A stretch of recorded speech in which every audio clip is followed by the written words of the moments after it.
I would like to take a moment before we get into today's main episode and to talk about my sponsor for the podcast. Podmatch is a new podcasting site dedicated to all podcasters. The platform helps hosts get connected with potential guests to appear on their show, as well as allow guests to find podcasts that will give them a chance to share their story. Podmatch offers many tools to help organize your page, from to-do lists to episode planning to potentially appearing on a leaderboard. Podmatch has it all. The best part, you have the potential to get paid. And who doesn't like to get paid from home? I like to. With an easy sign up, you can start connecting with podcasters and guests immediately. I have been a part of Podmatch since the beginning of May, and I have got to say that it was the best decision I've ever made because Podmatch helps your podcast grow. It helps you get connected with people that have very interesting, very compelling background stories that are just waiting for their story to be shared.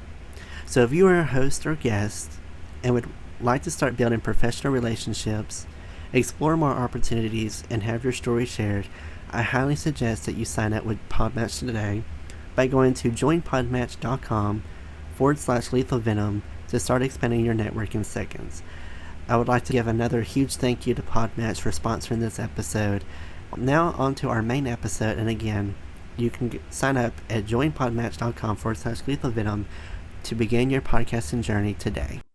Hello everyone, welcome to the Lethal Venom Podcast, the show where I talk about anything I want with the honest to God truth and the lies told. Today I'm joined with Mr. John Wildsmith. He is the founder of Lifestyle Fit, which is a fitness and lifestyle coach who turned his journey through addiction and incarceration into one of redemption and discipline. He now helps men build sustainable fitness, nutrition, and mindset habits while guiding listeners toward balance, consistency, and purpose in their own lives. So, John, thank you so much for sitting down with me. I cannot wait to hear your story today. Yes, sir. Thank you for having me on.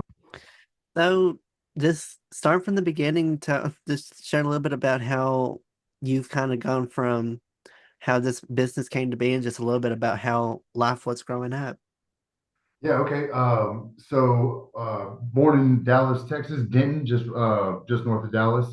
Um, Obviously, I guess you could say I got started in the drugs pretty young throughout high school. Started getting into trouble from there, and then I'd say probably 18, 19, 20. Things kind of got, I guess, out of hand, got really bad. And then I ended up getting married actually. And from there, man, it was just a downward spiral. Just a lot of just, between drugs, I guess, and crime, you could say. And then my daughter was born in 2014. Trying to button up a little bit from there. And then, man, just kind of tanked after that. I was working for a construction company. They called me out for my drug use, and I got fired from there. And then once I got fired, it was pretty much just a downhill spiral from there. And so once I guess got incarcerated, I was pretty much stealing street bikes and just doing a lot of credit card fraud. And so once I ended up getting wrapped up in all that, I was incarcerated for about a year and got out, and I just was still struggling a little bit to stay on the right path. I was on the ankle monitor for about 60 days. Once I got cut off the ankle monitor, I relapsed from being sober for about a year. And then I went to the daddy daughter dance, I guess you could say. And once I went to the daddy daughter dance, that was kind of like the surreal moment. That was the last time I did use. That was the last, just like the final relapse. And from there, it was just really turning my life around, I guess. That's kind of where the personal development change started. When you had got into prison, what was prison like for you? Was it kind of an eye-opening experience of making you not want to come back here again? Tell me a little bit more about what prison life was like. Yeah, so man, I was blessed for the time that I had. I was in county jail for about 7 months, and then I was in actual prison for about 3 months. Altogether, did about 10 and a half, 11 months.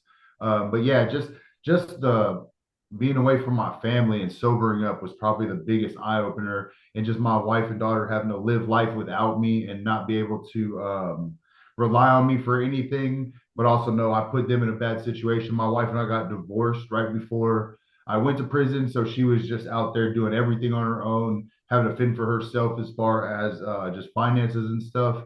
And then, I'd speak to them probably once a week or whatever, and then just to kind of hear the struggles that they're going through, and there's nothing I could do to be reliable to help them at all. That was probably the biggest eye opener, I'd say, is just kind of left my family high and dry when I was supposed to be the provider. And then just the time away. I guess it's hard to explain, you know what I mean? But once you're truly away from your family and you're just taking all of your freedom away, it's really hard to I mean, I guess it's really easy to kind of see what you've lost. What was release day like for you? How did it feel to be able to walk out of prison and be able to see your family again? Yeah, that was awesome. So my wife came and picked me up. She actually had a friend with her. It was raining that day. And so yeah, they came and picked me up. We went first thing, obviously got food, free world food. And then man, did a little kind of surprise for my daughter. She was at my folks' house. Then I got home, they brought her over, and she ran inside, wasn't sure what was going on. So that was probably the most heartfelt moment. How has life been since prison? What did you do after you got released? Did you kind of start getting on the road to be sober again? I know you had mentioned that you kind of relapsed a little bit. Yeah, so I relapsed about 60 days out of prison, and then from there, yeah, I've been sober from methamphetamines going on 5.5 years now. February 1st will be 6 years. And so I got a job. I was working pretty regularly, and then I switched jobs, I guess, from a fertilization weed control tech to construction. And I went back to a job that I had before I went to prison, and it's never good to kind of step back into any type of routine that you had before getting in trouble. And so I kind of walked away from that path pretty quick. And I was got to the current job that I'm at now is again fertilization weed control. I've been doing that for about 5 years. And I just really been focusing on repairing my family life, just really trying to get my relationship dialed in, my faith as well. And then as I started to kind of dial in my faith, my story and testimony started to come out more in the gym, just kind of running into people like that. And I started to realize how much it started to impact other people. And then from there, it was just kind of like, I don't know how to say, a light bulb switched. And it stopped being about what I wanted, what I was doing in my day to day, to how I could serve other people and help them with whatever they got going on. So your wife stood by you through those darkest moments. What role did that loyalty and love play in your recovery, and how has it shaped the husband and father you are today? Yeah, so my wife's a saint, man. She has there's been addiction in her family as well. So she's seen what that looks like outside of me. And that definitely was a driver, I think, for her, why she did stick around is because she's just seeing the good, the bad, and the ugly of addiction. And so just kind of at the end of it all, like you said, the release date, seeing her pick me up, just going through everything that we went through, and then carrying the weight as I was out still trying to get my life back together. Just the love that she had through that, man, it's kind of unmatched, I'd say. And it was just a really a driving factor to want to I said make it up to her. That sounds bad, I think, but it just more so just show her the life that we should be living and just be able to really get some time back, make better memories, my better way to say it. So you kind of have started this brand called For Fitness. Tell me a little bit about how fitness kind of became your healthy obsession that you were able to pull through. Yeah, so I obviously worked out while I was locked up, and then as I got out, I still continued to get in the gym. And the more I got in the gym, it was just kind of clear that that was gonna be, yeah, like you said, my cross addiction, I guess. And I just really started to dive into the weights, and then nutrition kind of took over. And then I realized how much just nutrition was the key component to getting in shape. And when you realize that nutrition is the key component, it's not so much about the weight room, it's more about the discipline around eating. And then once you learn your eating habits, that kind of starts to play a role in more so in just into life, because you have to be disciplined in all areas. And if it starts with hand to mouth, if you can't control hand to mouth, you're gonna have a hard time being disciplined in most areas as well. What what's some of your favorite exercises that you like to do in the gym? Like what's the go-to that you love doing the best? Legs, anything legs, anything legs. Uh, I Go ahead, go ahead. I was like the gym wasn't my best friend. So I last year, like beginning of last year, wanted to start working out because of how badly out of shape I was in. Um, my roommates at the time, he was very gym and workout heavy. He was built, he had like the six pack and everything, and he would like go and had workout every day. And so I remember our gym at my university had kind of a free gym so I could go and not have to pay anything. And I went and started out walking every day and then sort of slowly got onto the treadmill and everything. But I kind of wanted him to help me with it, but I thought, well, he's a little advanced. His exercises could kill me because of Yeah. how badly out of shape I'm in. Because he could go to the gym and I could be like, oh, yeah, I'm doing my workout right now while I'm eating Takis, watching an animated. Yeah, yeah, yeah. While I'm sitting on the couch eating chips, that's like, this is my workout right here. I'm doing arm work. Yes. So I did that for a few months, but yeah, it wasn't. I didn't really see. I worked out also for like in middle school. We had like they were real strict on exercise, and so for 4 years, Monday through Friday, I would work out every day. Didn't Yes. see any change.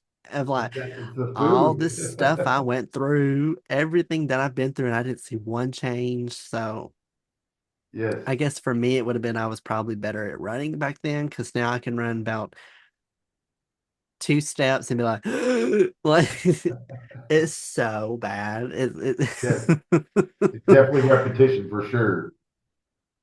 At what point did you realize that simply being sober wasn't enough for you, that you had to pursue real personal growth and transformation? Um, Probably when I just started to see the impact it had on other people, just being able to come out of that. Because I don't know, I still have some friends that are still going through it, and we talk on a regular basis, and just to kind of hear how seeing other people on the other side of it. Like I guess here, I have a mentor, and just being able to hear his testimony and the things that he's gone through and how he's overcome life and through his marriage and through his faith has changed him. I go to him for the kind of the same thing. So like when you just kind of see that the ripple effect of how your story can help someone else, and then their story can help someone else, and then you get a community of people that are just sharing their story and helping each other. That's just where the real growth comes in all aspects. And it starts with fitness. It starts with just pouring into other people. And then I like nutrition, the discipline, it kind of all just curtails in the same lifestyle. You're either with it or you're not. You know what I mean? Some people are going to want to get with it or they're not going to, but it's not for everybody. It should be, definitely. Has anyone from your past, when you were doing the drugs and doing these crimes and stuff, have you had someone from your past reach out and ask for help after seeing and maybe hearing about your story of growth? Yes, I've had a couple actually. Yes, sir. And seeing the cycle of the way addiction works is it'll last for a little bit, um, depending on how bad they want it. Like I've had people stick around 3 to 6 months and then go back to either using drugs or doing crime, I guess you will. But the I'll say the average, but it's a lot of times when people are coming down or just in a bad place. Like, oh, I want to change, I want help, but then they kind of snap out of it. And once they snap out of it, they just go back to doing what they're doing. It was a vicious cycle. I did it for years. The whole time I was using drugs, I tried to, oh, I'm gonna go and get help, and then I'd sober up for a little bit, and then I'd go back to doing drugs. It's either you're gonna have a radical change in your lifestyle, or you're gonna have something detrimental happen to your lifestyle before you make that radical change.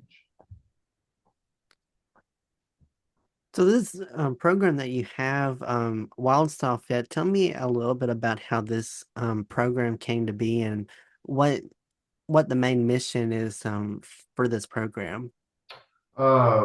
So I started with a mentor myself, and I had a coach. When I got out of prison, I was doing my workout routines, but I was kind of freestyling everything. I didn't have a set schedule. I didn't have macros. I didn't have food, anything like that. So I hired a coach, and I ran with a coach for about 3 months, and it was fitness, mindset, lifestyle, all of that. And so once we started getting involved, group calls and stuff like that, I realized how much I enjoyed it and how much I enjoyed the camaraderie of it. And then I decided to kind of dive in on myself and do the same thing. And so I started, I think 2022, I got going for about a year. I struggled between my job and balancing like doing the actual business. And so man, I really put it down for about a year, just trying to balance my actual current job. And then I just really started diving back into the social media side of things, really started diving back into just my fitness and surrounding myself with people, and just realized it's something I want to go all in on. And I think the biggest part about for me is just the impact that we have as a community, and just making sure that you surround yourself with the right people, because I think the people around you are going to either bring you down or uplift you. And when you ride solo from that, when you're trying to be in a sober state of mind or a positive state of mind, and you try to do that solo, you're going to struggle because you don't have that support system. And so I think it's important to rock with a support system at all times. That's where the community of having just a group of men is implemented. You talk a lot about how discipline and habits as well as consistency have been foundations for your coaching. What are some daily practices you believe any man can start right now to change his life for the better? Faith. If you have faith, getting right with God first thing in the morning, showing gratitude first thing in the morning, and just kind of getting out of your own head, I guess, because I'm a very negative person by nature. So it takes a lot for me to wake up in the morning and pull out of that. And so I used to think it was kind of just the gym, but then I started to realize I was missing a part, and that was my faith, and waking up, making sure that I put my faith first, get my mental state right, and then get in the gym and get my health right. So having some sort of morning routine structure. What do you hope for the future for the Wild Style Fit? Has it been kind of is it nationally known, or would you like for it to potentially reach nationwide, or what dreams do you have for this program? So I currently have a client in the UK actually. She's been my longest client that I've had with me. So to your, yeah, it's out of the country, I guess, but she's my only current client. But yeah, she's in the UK, so it's kind of that's awesome that you asked that. But yeah, man, just to kind of grow and just to show that change is possible, that you don't have to live in that dark space by yourself, and that just the more you surround yourself by the right people, the better off you're going to be. What have been some stories that you've had from people that have done the program? Can you share a little bit about some success stories that you've seen from just the clients that you've been able to have and been able to mentor? Yeah, so I just had a guy that completed the program. He did 3 months with me, but prior to that, we were still actually training together. And he lost about 100 pounds this past year from just doing his nutrition, dialing his macros in, and then being consistent with his food, and being learning to eat strategically, but also training properly as well. So yeah, so I had a guy just lose about 100 pounds, which is awesome to see. Turn his whole life around. What's been the biggest lesson you've learned from this whole experience, and what's been the best piece of advice you've received? um, Knowing that, like, just by not giving up, by pursuing your dreams, by pursuing your goals, even when life doesn't feel like it's going your way, which it's probably not, to keep going. Being resilient, I think, is probably the biggest life lesson I've learned throughout all this. And the best piece of advice that I was given, man, so many over the years. I'd probably say um, learning that you can't get your time back, but you can make new memories. So everything that we've gone through, we can't get that time back, but we can always plant new seeds in the relationships that we have in the future. And that was a analogy from talking to a mentor about my daughter, time I didn't have with her that I felt like I lost. but you can always plant the new seeds and new memories and rebuild relationships. I've heard stories from people that when they've been in prison that they kind of you build a relationship with some of the inmates that you have there. Have you been in contact with any of the inmates that you um encountered when you were in prison?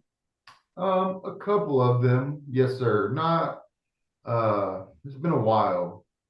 You kind of do that right when you get out, I guess. You know what I mean? Like you still talk to some people, you'll still write them, maybe put some money on their books, but a lot of Mhm. that fades. It's kind of like high school. It depends on how close you are.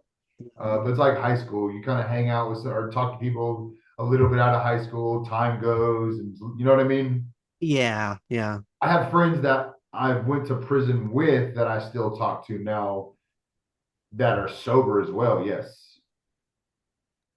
Yeah, that's a good analogy because that's probably the best analogy I've heard in a good while. That's kind of a good way of explaining it. So, um, what's been some have they acknowledged some of your have they acknowledged your work that you've done since being out?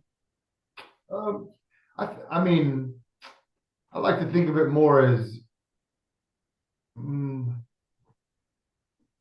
I go back to just kind of the support because the people that I know that were I went to prison with that are I'm friends with now had the same struggles. You know what I mean? So it's kind of accountability. A lot of it's accountability. You know what I mean? It's just kind of making sure that everyone's on the same mission, on the right path to, and that's ultimately not to make bad decisions, right? But to also find a purpose in good decisions. If that answers your question. If you can go back in time and if you could talk to your younger self, what would you tell the younger version of yourself? So I don't like to think about things in regrets form, but I would say to get, I say, so I said my only regret would be not being financially stable when I got married. Not getting married, let me be very clear, right? When I say that, but just because that money plays a big damper in relationships, friends, anything. You pay something for your friend, they don't pay you back, it's a problem, blah blah blah. But anytime that money's involved and you're having to stress about money, that creates issues that can be alleviated, right? You know what I mean? You're always going to have bill to bill type stuff, but if you focus on building yourself personally before getting married and your finances and making sure that you are a person that you can give to another person, you'll be able to focus your marriage on bigger issues like where to live. You know what I mean? Not how you're going to live or how you're going to buy groceries, where you want to live, what private schools you want to put your kids in, where you want, you know what I mean? Stuff like that. You don't have to focus on paycheck to paycheck. It really puts a damper on relationships. During this whole process, your sober life has been pretty up and down. Now that you've been 6 years sober, and I have to say, I meant to say it earlier, but congrats on almost 6 years. That's amazing to hear, and that's a huge Thank, accomplishment to have. So congratulations on that. So proud, so happy thank for you. Um, what advice would you give your daughter to where she doesn't follow along the kind of the same path you did? What advice would you give her about just kind of from the life lessons you've learned? That's a tough one. That's one I think about probably all the time. Um, or more so the fear is like her doing the things that I, got in, into any type of trouble that I got into, right? That's the biggest fear of your children. Mhm. And so, yeah, you think about, well, how can you, I think it's not necessarily advice more so than habits, if that makes sense. I don't think there's much I can say to point her in the right direction, but I think there's a lot more that I can do to show her why I don't go back to that life. Does that make sense? Because like again, Yeah. like I just think it's her seeing how I live my life today and how much I spend time into going the opposite direction instead of being like, hey, don't do what I did because it's bad.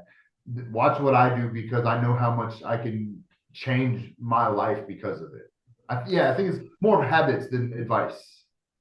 I think that is good advice because as a kid, when I used to be a kid, this is how it goes. in one ear, Yes, out that ear, out the other ear.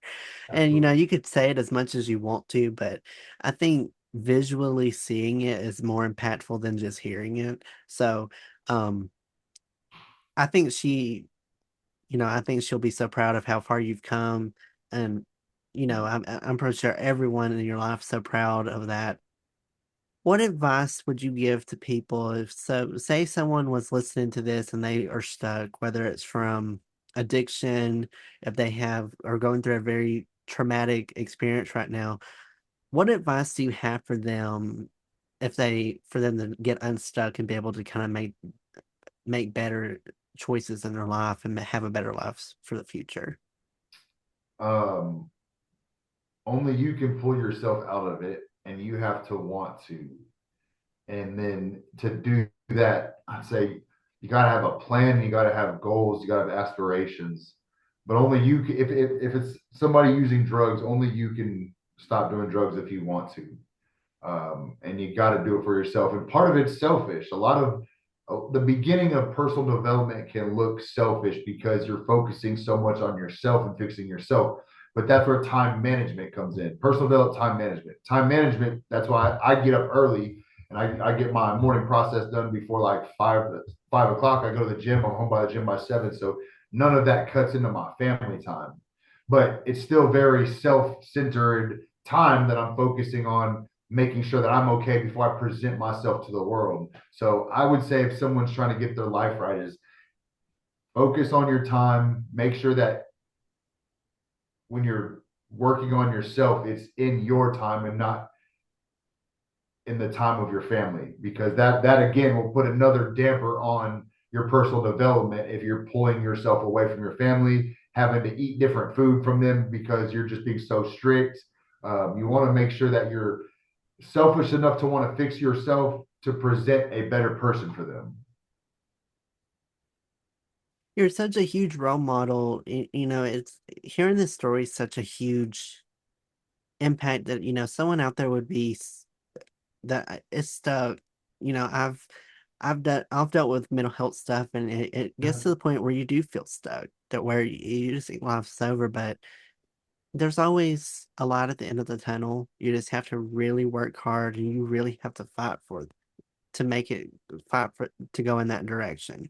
Um, you've kind of have ventured into more opportunities of sharing this story.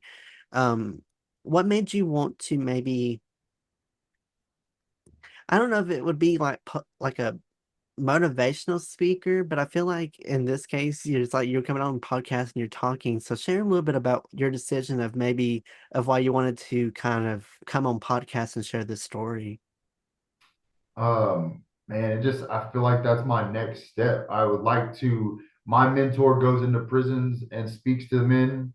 And so I've been really looking to pursue that as well. But I just feel like it's the next step in my life is to share and give back how I've overcome what I've overcome, and still things that I overcome and struggle with on a daily basis. I mean, it's still a fight, you know. But I just think when you're struggling with something, one of the best things that you can do is serve other people and help them in a similar state. And it kind of takes the light off of you so you can focus on not solving other people's issues, but just helping them overcome their battles. Like you said, mental problems, whatever it is. I mean, I've struggled with mental health my whole life as well. I think that comes hand in hand with addiction. You know what I mean? You kind of have, there's a little bit of both to that.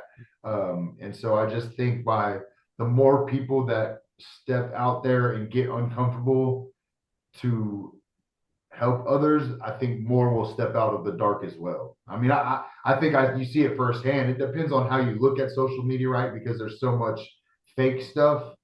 But if you find the genuine people, I think you'll find that there's more and more coming out of the woodworks.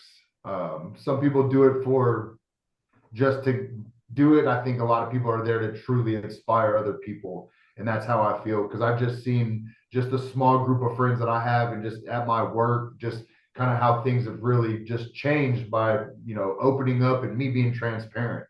I think transparency is a really big, uh, I mean, transparency is everything. You know what I mean? You can't have skeletons in the closet, really. I mean, they'll always come out. I promise that. Yeah, it's impactful how mental health can be, and I like the point that you had mentioned about, mental health kind of causes addiction. If it usually causes one or the other. It kind of works both ways. Most people that get mental health problems end up getting addicted to drugs, and then if you get addicted to drugs, you end up having some kind of mental health disorder. I mean, eh, they kind of go Yeah, hand in hand, which some people, in some cases, can just get an addiction. They don't get mental health. Have mental health problems, and they don't get on drugs or addiction. But um, it doesn't happen like that to everyone. It does yeah. happen to majority of people, or more people than you think. Um, from this story, have shared such an important story. What's one takeaway point that you would like listeners to take from this story? If they've listened to it, what do you want them to walk away with? Everybody's rock bottom looks different. You don't have to chase somebody else's rock bottom. And really, anytime that you feel down and out, it can be a time for change, because you don't see a lot of people that change unless they just hit a point in their life where it's unbearable. And that can happen multiple times. That's how relapse happens. But you can use any moment to make that change, and it doesn't have to be the worst of the moments. I've seen people go back to prison multiple times. I've seen people turn back to drugs multiple times because it just didn't get bad enough. But it doesn't have to get bad enough. You know what I mean? Like you just gotta want to make the change. And if there's any part of you that wants to change, and saying, "Oh, I shouldn't do this," that's your conscience telling you to stop. You know what I mean? And Mhm. once you have that voice inside you that's questioning your moves, questioning what you're doing, that's when you really need to make a life adjustment, because you want your conscience to be aligned with what you're doing, and you want your conscience to support you. And a lot of time, for me personally, people say they've never heard the voice of God. I think that is your conscience. If you go to do something and your conscience like, you shouldn't do that, that's God saying, don't fucking do that. You know what I mean? So I think it's just a big part of being aligned with your morals, making sure that what you're trying to do day to day aligns with your actual morals, and you won't have to worry so much about that stress. I don't know if that makes sense. If people, from people hearing this story, are interested in maybe wanting to take an try Wild Style Fit, or they would like to just follow this story and learn more about you, share with my listeners a little bit where they can find the program, and just a little bit about some social media platforms that they can find to be able to stay in contact. Yeah, please. Instagram and TikTok, both wildstylefit.com or John Wildsmith. You can look me up that way. And Wildsmith is Wildsmith. I'll put his links in the description box below as well. So I'll put links to his socials so that you can find all this information, as well as just his other links to his Wall Style Fit page. I'll put all that so it's all easy access for you guys. Um, John, I appreciate you so much for sharing this story with me and sitting down.